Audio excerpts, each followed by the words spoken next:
Hey everyone, welcome back to Dating and Donuts. I'm here today with my friend and colleague, Rob Johnstone. Today we're going to talk about COPE pathways and the future of where it's going and then some wins along the way. But before we get into that, I'd like to share a little bit about myself. Yeah, thanks a lot, Aaron. It's good to be with you here today and be with everyone on the podcast. My name is Rob Johnstone. I'm the founder and president of the National Center for Inquiry and Improvement, or NCII, something I started about 8 years ago after working in California in the community college system since I started back in 2002. I'm a social psychologist by education, studied decision-making and judgment, taught multivariate statistics, landed in higher ed and IR at Foothill College, made my way to being the VP of instruction, also worked at Skyline, worked with the RP group, and have been involved with the National Guided Pathways movement since its really formal inception in 2011 with completion by design. And we've had a great opportunity to work with a bunch of national partners like CCRC and AACC and CESI and the RP group in California on guided pathways, and have worked with about 425 colleges in 42 states over the last decade, including my good friends at Coastline down in Southern California. Currently director of the California Guided Pathways Project, which is entering its second phase with 40 some odd colleges this fall. So excited to be here today, Aaron. No, that's awesome. And for those of us who may be listening who don't know what guided pathways is, in a snapshot, what is guided pathways? Yeah, Aaron, I mean, what it is at its heart is a framework. Guided pathways, what I want to say to folks is everyone has probably by now heard about guided pathways. And this was an idea born out of a lot of research. We give a lot of credit to our friends at Community College Research Center at Columbia, David Jenkins, Shauna Jaggers, Tom Bailey, all those great folks who've done research through the decades to help community colleges, not to be disparaging about them. And we learned a lot about why many students struggle. And I think, the CCRC put out the book in 2015, but the idea of pathways is that students could use a little more guidance on their journey, and that we have the ownership and agency on our side to structure their movement through our institution. So the big ideas are to kind of help students get on a path, to keep them on the path, to ensure that they're learning. These ideas that an increased amount of structure that's built in helps students, the research tells us. I always go back to the original, my model for this, Aaron, which was Judith Scott Clayton did this paper back, I think it was 2007. It was her analysis of talking to hundreds of community college students on what was a visual that could describe what many of them were dealing with. And she called the paper The Shapeless River. And the idea was that being a community college student is often like being in a canoe at night on a river winding through a jungle with no lights and no moon.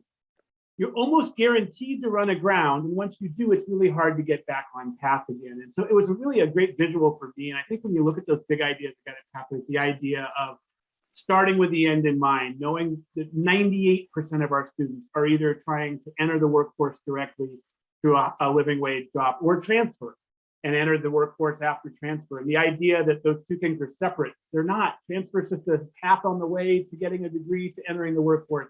Entering it directly, probably going to need more education at some point. So I think a lot of these ideas around guided pathways are starting with the end in mind, understanding the journey our students are on, and then taking the ownership over what we do to help that journey become more optimized for students. And when looking at it with an equity lens, making sure that we're doing that for our underserved populations, and particularly for students of color who have been disadvantaged by decades, if not centuries, of historical and systemic racism and disinvestment in communities, that we need to do other things from an equity standpoint. That guided pathways and framework and equity framework work together to help achieve some of these outcomes. So that's how I would kind of give it the 38,000 foot view of pathways. The thing I really want to emphasize, it's not a thing. It's a way of thinking about how students move through the institution. It's an opportunity for institutions like Coastline and many others around California and the nation to claim the student experience at the center of what they're trying to design and optimize. And so guided pathways alone, the ideas do nothing until you make them do something, which I think we'll talk about a little later in the podcast. Definitely. It almost leads into the next question I have is, working with over 400 colleges, what are some really, I would always say, successful practices that you've seen emerge consistently through the different colleges that have just been like, if you went to a brand new institution, you say, working with all these organizations, all these schools, here's what I've seen work amazingly. You may want to think about or consider. So what are typically maybe the top two things that you ask colleges to really consider, like Yeah, when doing that? it's a great question, Aaron. And my mind goes in two places, like programmatically, and like if you talk about kind of the tenets of pathways, I think that a lot of colleges, especially in CCRC, especially, is focused on this in the last couple of years, is spent more time kind of focused on onboarding students into programs of study, creating, I mean, we talk about the idea of meta majors, horrible term, but what it means, a career and academic community, something that provides some structure to a student's initial experience without perhaps there being able to make a decision with your 200 programs at your college. That this notion of what happens in those early, like from application to enrollment and in the first semester, that kind of onboarding window is something that I think the top guided pathways colleges have really taken ownership on and deeply thought about the various paths through that, combining their student services and instructional support. And so I do think that notion of onboarding as a purposeful entry into creating forward momentum to a program of study. And I think more recently, we would talk about that program study leading to living wage jobs as maybe an addition of the last couple of years. It's just focus on the back end, right, of being really transparent with students about where things are going. So I think you have that onboarding experience. I do think a lot of colleges have intentionally thought about the advising model they're using at your colleges. We know in California, even I will still say this, even in California, advising is a function. It's not a person. Many different people can do advising. In California, counselors are the most common one, but even in California, we have other folks. Faculty are always doing formal or informal advising, especially in cohort-based CTE programs. We have folks in the onboarding office that are also doing some of that advising. So we have a range of people. And I think a lot of colleges have taken on this idea. I mean, Coastline was exploring the student success team idea, which was the idea of connecting the various pieces of folks who interact with students. So we're more intentional about it and it's more streamlined. And the final thing I'll say, I think aside from, I mean, those are some big ideas of pathways. I do think more so recently, a third one I threw in there is an increased focus on teaching and learning in the classroom and how that is at the end of the day, what most of our, is going to determine whether most of our students succeed and fail. And holding that up as an honorable thing to study and learn from each other on. And some great new resources coming out this fall from our friends at CESI and AAC on CNU on creating equitable conditions in the classroom. Great work done in California by USC on this and others. So I think those are kind of programmatically three things I would point to. And then the other thing I would say, Aaron, this is something we started with you guys actually at Coastline. You were one of our early progenitors of this, was this notion of thinking like designers. This idea that because guided pathways is a framework, because it can be 40,000 things, because we are academics and we are wonderfully happy to circle around at 40,000 feet without ever operationalizing anything. We really started this with you guys at Coastline and at Maricopa, this notion of leaning into this idea of using a cross-functional design team structure. And even since I think we left you, Aaron, we've even gotten stronger on the being hyper clear about what problems you're trying to solve up front.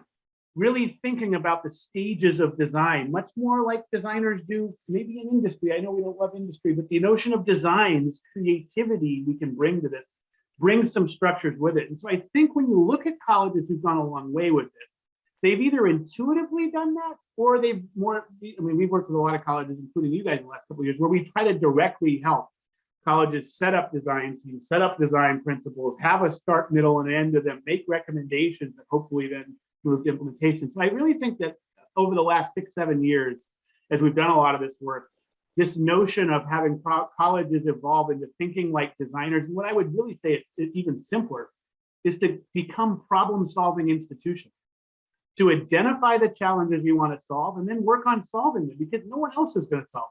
It's us, right? Working together cross-functionally across faculty and staff and administrators, frontline student services, working together. I think you guys did a great job of that at Coastline and really helped pave the way for some of the stuff we learned about how to help colleges do it. Most definitely. And I can't agree more with the design teams. And I know a lot of people don't like industry, but a lot of cool practices come out of there. And so we can usually, what I like to say in grants we write is we adopt and adapt best practices to our environment. So no, definitely. And I think really thinking about the third and final question is, what's the next step? What's the future in this pathways movement, this framework, this way of doing things? What's next? Yeah, Aaron, I think I alluded to it a little bit before. I really think that the pathways movement kind of came along at the same time as what I would call the completion agenda came along, right? These two things started in the early 2000 teens coming together. You had accountability. And to be fair, I mean, the outcomes in community college systems across the country aren't great. We would all like them to be better. So I think the completion agenda was kind of a movement that was hitting about the same time as guided pathways.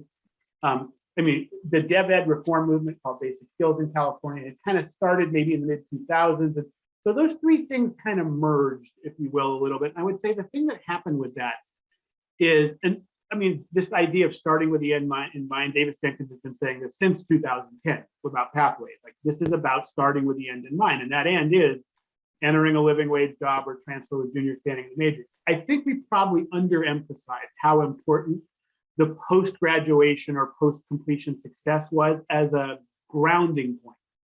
And so I think in the last couple of years, Aspen, the Aspen Institute, who I get to work with on the prize and also on guided pathways things, Jobs for the Future, some other organizations have really elevated this. We got to start with, frankly, living wage jobs and the equitable attainment of living wage jobs.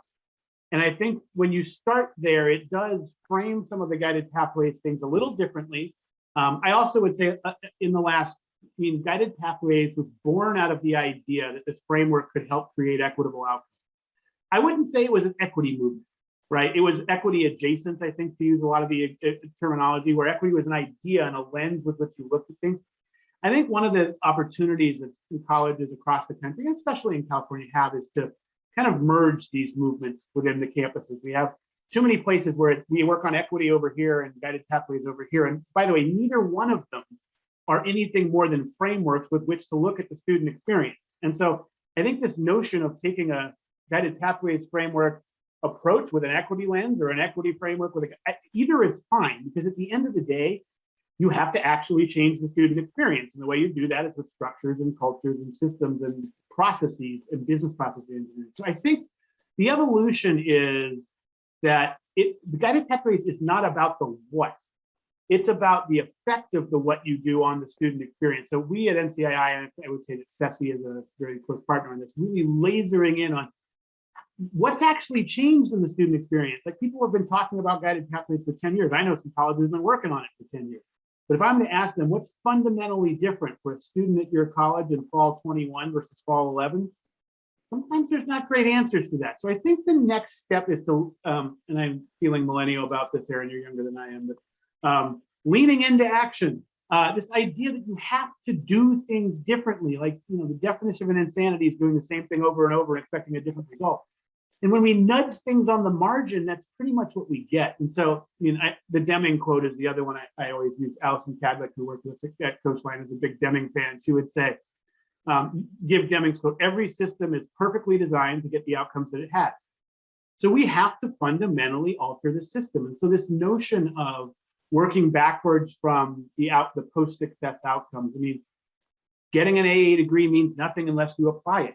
And that potentially in the workplace, for direct to workforce, or getting a bachelor's. I mean, I tell people a bachelor's degree in psychology doesn't do much for you unless you go farther than that. So thinking about those paths is, I think, a big next step of pathways. And then really shining that equity lens on some of the things that happen all the way through the spectrum of the student experience, including onboarding. One of the tools CCRC's put out recently is looking at the results of your onboarding. Just let's take race for a second. Look at your 3 highest wage programs and your 3 lowest wage programs, and then run the demographics on those 2 and see how similar they are. And what you're likely to find, if you like most colleges, you got a lot of white students in the high wage programs. You have a lot of African American and Latinx students in the low wage programs.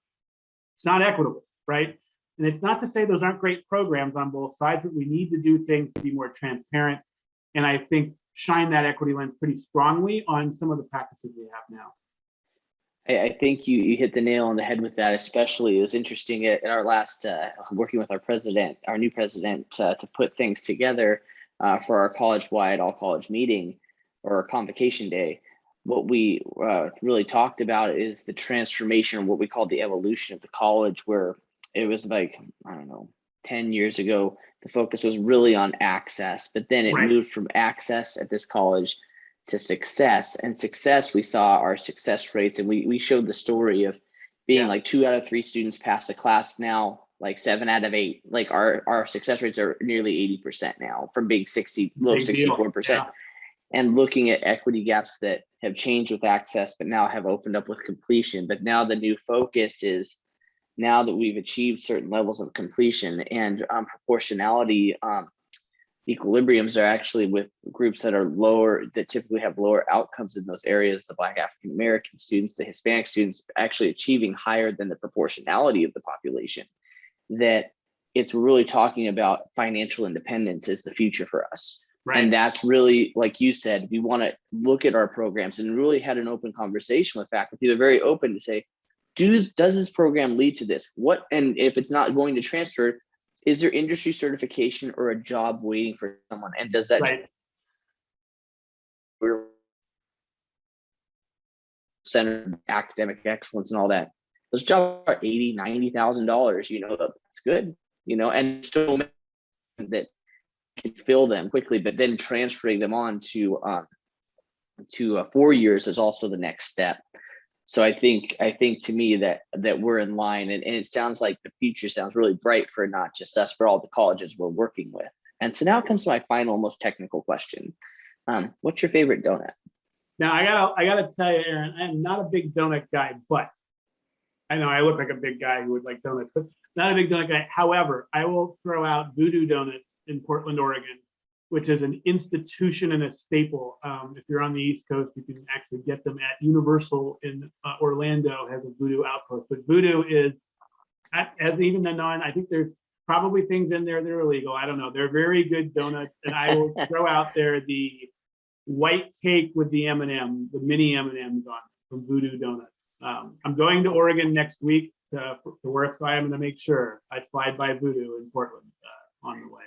So excellent. I actually went there like a decade ago, the one right over by OSU, and it's like, yeah, it's a hole in the wall place, but the line is just for days, and it's like open all around the clock. And it stuck to its reputation. So good to know next time. Very few things do, and I agree. There's a little secret. If you go over the bridge and you got a car, there's one kind of in one of the like eastern parts of the city that's much less crowded. So next time. Okay, good to know. Good to know. Yep. Well, thank you so much for hanging out today and sharing your insights, and we'll catch up later.